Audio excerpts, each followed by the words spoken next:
Bwana Yesu asifiwe, watu wa Mungu. Mimi ni Laben TZ, mtumishi wa Mungu, mwimbaji wa nyimbo za Injili, lakini pia ni mwimbaji wa nyimbo za uhamasishaji. Leo nataka ni share na wewe kidogo, ndugu yangu, ni share na wewe kidogo, mtu wa Mungu, ni share na wewe hiki kitu ambacho natamani ni share na wewe, mtu unayenisupport, ni share na wewe mtu wa Mungu ambaye Mungu anakutumia kwa ajili ya kunisupport. Nilianza kuimba nikiwa sikuimba official ile kwamba sasa na mimi naimba. Nakumbuka mwaka 2014 ambapo sasa ikafika hatua kwamba na mimi sasa nimebahatika kujiunga na shule ya sekondari. Kule shuleni tulikuwa tukiimba na wenzangu, tulianzisha kikundi cha kuimba. Lakini kwa sababu tulikuwa tunasoma mazingira ambayo ilikuwa ni vigumu kutoka nje mara kwa mara na kwenda kuimba kanisani au kwenda kurekodi nyimbo. Japo kidogo hatukuwa na idea kwamba tutawezaje kurekodi studio, hatujai kwenda, japo mmoja wetu mwenzetu amewahi kufanikiwa kwenda studio na kurekodi wimbo. Hatujawahi kuwa na hatujawahi kuwa na ile key, hatujawahi kuwa na ile njia kwamba studio kumbe ukienda inabidi ufanye hivi, inabidi uimbe hivi, inabidi uimbe hivi. Tulichokijua sisi ni kwamba inabidi tuwe na hela, labda tupate na nafasi, tutoke shuleni twende studio tukarekodi nyimbo kwa namna ambayo tutaweza kupata likizo fupi ama ndefu. Kwa kipindi hicho chote nadhani ilipofika 2019 likizo ya form 2 tulipata nafasi. Tulipata nafasi baada ile likizo, tulipata nafasi tukatoka kule shuleni. Katika kikundi tulikuwa watu 4, lakini naweza kusema watu ambao tulikuwa na ile shauku ya kwenda kurekodi nyimbo na shauku ya kufanya muziki wa Injili tulikuwa ni watu 3. Hapo alikuwepo brother yetu anaitwa Samuel Mogela, ambapo yeye naye ameanza kuimba, ni mwimbaji. Jina la analotumia ni Nevox Voice. Lakini pia alikuwepo brother wangu Abinel Wilson naye ni mwimbaji wa nyimbo za Injili. Nilikuwepo na mimi Laben TZ. Basi ile 2019 ilipofika, kuna brother mmoja tukawa tumemuomba tupeleke studio. Yule brother tunamshukuru Mungu, hakuwa na iana, hakuwa na nini, akatuombea kwa producer, akasema na wadogo zangu wanataka waje warekodi nyimbo. Wadogo zangu waje warekodi wimbo angalau hata mmoja na namna kama hiyo. Basi ilipofika ile time sasa kwenda studio, yule brother huwezi amini, alitutoa huku nyumbani sisi tunakoishi, tulitembea kwa mguu mpaka studio. Nakumbuka ile studio ilikuwa ni Mabanzini pale, nadhani Mabanzini, wakazi wa Mbeya watakuwa wanaperform vizuri pale Mabanzini. Kwa tulitembea, tulikatisha, tukashuka mpaka pale studio. Tukafika pale, kwa bahati mbaya au nzuri tulikutana na producer pale, lakini aliyefanikiwa kurekodi alikuwa ni brother zangu Samuel na Abinel Wilson alifanikiwa kurekodi, alifanikiwa kuingiza sauti tuseme. Binafsi nilikuwa na kitete kwa bahati mbaya au njema tuseme, au tuwezi kushindana na mipango ya Mungu. Huwezi kushindana na kile kitu ambacho kimepangwa. Tuseme ilipangwa iwe hivyo. Sikufanikiwa kuingiza sauti. Sikufanikiwa kurekodi, nilikuwa na kitete. Sikufanikiwa kurekodi pale kwa siku ile. Japo sikukata tamaa, niliendelea kurekodi nyimbo. Nimepitia mengi, mengine tutaelezea kipindi kingine, lakini issue kubwa iliyonileta hapa sasa, hiyo yote ilikuwa ni kama tu mwanzo, utangulizi. Nilikuwa natamani niwalete katika story moja ambayo ni story kubwa sana katika maisha yangu. Story hii sasa, kwa kipindi chote hicho ambacho nilikuwa naimba, naweza kusema nilikuwa tu naimba nafanya tu mziki.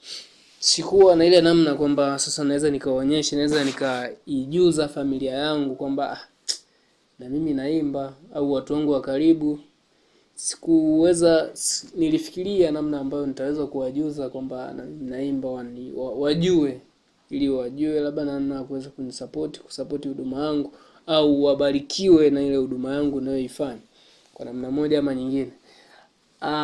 Ilipofika mwaka 2021, huu mwaka ni mkubwa sana.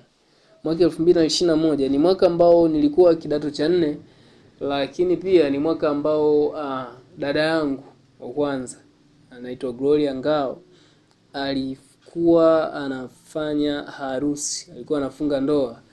Hivyo basi nilipopata taarifa shuleni, nilipata taarifa ilikuwa ni mwezi wa kwanza. Mwezi wa kwanza nilipata taarifa shuleni, wakaniambia dada yako atafunga ndoa mwezi wa 5. Basi nilipopata ile taarifa nilifurahi, of course ni taarifa njema. Lakini nilifanya kila namna ambayo sasa nikasema hii ndo nafasi yangu sasa, na mimi niweze kuwajulisha au niweze wajue watu wangu wa karibu, familia yangu, ndugu zangu, wajue kwamba mimi nina huduma, nina hiki kitu ndani yangu, nafanya huduma ya uimbaji. Basi nikaanza toka ule mwezi wa kwanza, kuna wimbo nikaona sasa hapa inabidi nimwandikie sister wimbo. Nikamwandikia dada yangu wimbo wa Send Off, kwa sababu shuleni ilikuwa ni ngumu kupata nafasi. Sasa nikasema ikitokea tu nimepata nafasi ya kurudi nyumbani kwa ajili ya hiyo sherehe, basi nitaweza kukipresent hiki kitu ambacho ninacho ndani ili watu wajue. Ilikuwa ni tarehe 5 mwezi wa 8, ilikuwa ni tarehe 5 tarehe 8 mwezi wa 5 ndio ilikuwa send off. Basi ile siku, kutoka ule mwezi wa kwanza wote nilipopata taarifa, nikaanza kuandika ule wimbo kunaitwa Dada. Nilikuwa naandika leo, nawapelekea rafiki zangu kule shuleni, nawaimbia kidogo, wanasikiza, wanishauri, hiki hapa kwa nini ungeweka hivi, hiki ungeweka hiki hapa ndio kingekuwa vizuri zaidi, hiki ungeweka hiki kingemata zaidi, hiki ungeweka hiki, ungetoa hiki, ingekuwa ni vizuri zaidi. Nilikuwa navichukua vile vitu vyote, na viweka mle ndani. Mpaka ilipofikia mwezi wa 4 wimbo ukawa tayari, nikawa tu nauimba, naufanyia mazoezi na nini, na fry na fanya imagination ile siku itakavyokuwa. Basi ilipofika siku yenyewe, nakumbuka niliwaambia kaka zangu wawili, mmoja nimefuatana naye mimi, mmoja ni kaka yangu, binamu yangu, mtoto wa mjomba. Nikamwambia kule ukumbini, mimi leo nataka na jambo langu na jambo langu, kuna wimbo wangu nataka ni uimbe kule, nimemwandikia dada, nataka nimuimbie leo iwe kumbukizi ya siku yake ya hii ndoa. Nataka nimwage kwenye hii send off yake, nitumie hii nafasi ya kumwaga kupitia huo wimbo. Basi hapa nyumbani kwa nyumbani pale wakafurahi, akasema kweli basi hamna shida, sisi tutakuja kusupport pale mbele, tutakuja na nini. Nikasema sawa, nikafurahi, nikasema support yenyewe nimeshapata tayari, nikafurahi. Huku nyumbani nikamwambia yule MC aliyekuwa anaongoza ile sherehe, nikamwambia nina wimbo kwa ajili ya dada yangu, naomba kama ratiba zitakaa vizuri ukumbini nipate nafasi niweze kumwaga, niweze kuimba. Bahati nzuri naye hakuwa na ile doubt, hakuwa na ile ya kujiuliza kwamba kwa nini. Akanipa nafasi, akasema hilo limeisha, nipo mwenyewe, tutajua ukumbini. Nikafurahi sana. Sasa ukumbini shughuli zikaenda, ikafika muda wa kula. Akaja yule MC akaniambia, kula haraka, nafasi ndo hii, kula haraka watu kabla hawajamaliza kula, uende pale mbele ukatupe hilo jambo lako. Nikafurahi sana, nikaenda kuwaelekeza sasa wale brother zangu ambao tulikuwa ongea huko nyumbani, nikaja nikaelekeza nabii niende pale mbele sasa hivi, nabii ndo twende.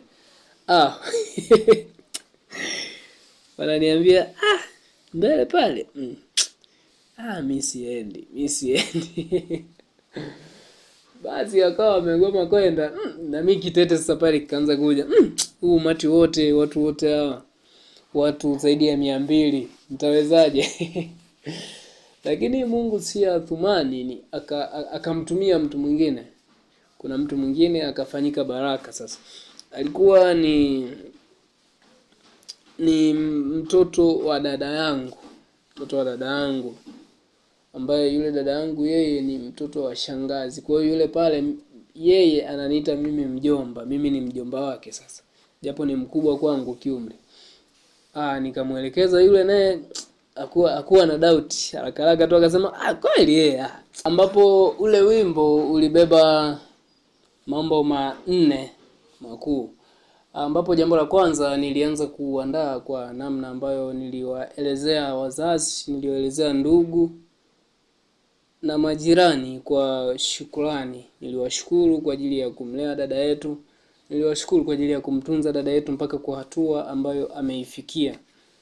Nikaja jambo la pili nikaelezea kwamba huko anakoenda ni kuzuri, ni njia nzuri. Amechagua njia nzuri, lakini njia aliyoichagua ni njia ambayo ina changamoto nyingi. Ni njia ambayo tuseme inawezekana akawa anakumbana na changamoto nyingi, akawa anakumbana na matatizo mengi. Hayo yote ya mjenge, hayo yote ajue tu kwamba hii ni njia ambayo inabidi niipite. Ajue tu kwamba hivi vyote vinanifundisha, ajue kwamba hivi vyote vitu anavyovipitia vinamfundisha na vinamjenga awe imara. Lakini jambo la tatu ambalo nielezea ni kwa namna ambavyo vile vitu atakavyovipitia vyote, vile vitu atakavyovipitia ambavyo vitakuwa kama ni changamoto kwake, basi kusio na namna yoyote ambayo ataweza kumkufuru Mungu, kusio na namna yoyote ambayo vitaweza kuwa kikwazo na gumzo katika ndoa yao. Hivyo vitu vyote atakavyovipitia vikawe ni nguzo, vikawe ni njia, vikasimame kama nguzo sasa ya kutengeneza, ya kujenga, ya kuwajenga. Endapo wakapitia hivyo vitu vyote, kitu kikubwa kimoja ambacho wakisimamie ni maombi. Wakafunge na kuomba ili kuviweza kuvishinda hivyo vitu. Lakini jambo la mwisho ambalo nielezea katika ule wimbo ilikuwa ni kuelezea kwamba tunawapenda, kuelezea kwamba tunawathamini, tunawajali, na kumwambia dada yetu kwamba yeye ni mwalimu, yeye ni nguzo, yeye amesimama kama njia ya sisi wengine kupita. Yeye ni kama daraja sisi wadogo zake, na sisi tuvuke twende juu, kwa sababu dada yetu amekuwa akifanyika mwalimu. Mungu amekuwa akimtumia vizuri sana. Sasa nikawa ilikuwa tu ni namna ambayo niliweza kuelezea kwamba tunampenda, tunamthamini huko anakoenda. Asante sana. Mimi ni Laben TZ, mtumishi wa Mungu. Katika channel yangu ya YouTube natumia Laben Music Official. Japo ukisearch Laben TZ zitakuja nyimbo zangu zote pale, ukazisikilize zikakubariki na wewe pia kama ambavyo zinawabariki watu wengine. Lakini pia usisahau kusubscribe, usisahau kucomment, usisahau kushare, usisahau kulike. Bila kusahau, hivi karibuni tumefanikiwa kuachia visualizer ya wimbo wetu pendo unaitwa Dunia. Na kuomba kasikilize, ka view, ka like, ka comment. Wimbo huo upo katika channel yetu ya Laben Music Official. Hii ni Laben Heaven Brand, na kuomba subscribe katika hii channel pia kwa ajili ya gospel news, subscribe kwa ajili ya gospel trends, subscribe kwa ajili ya gospel interviews. Asante sana na kushukuru sana. Mungu akubariki sana.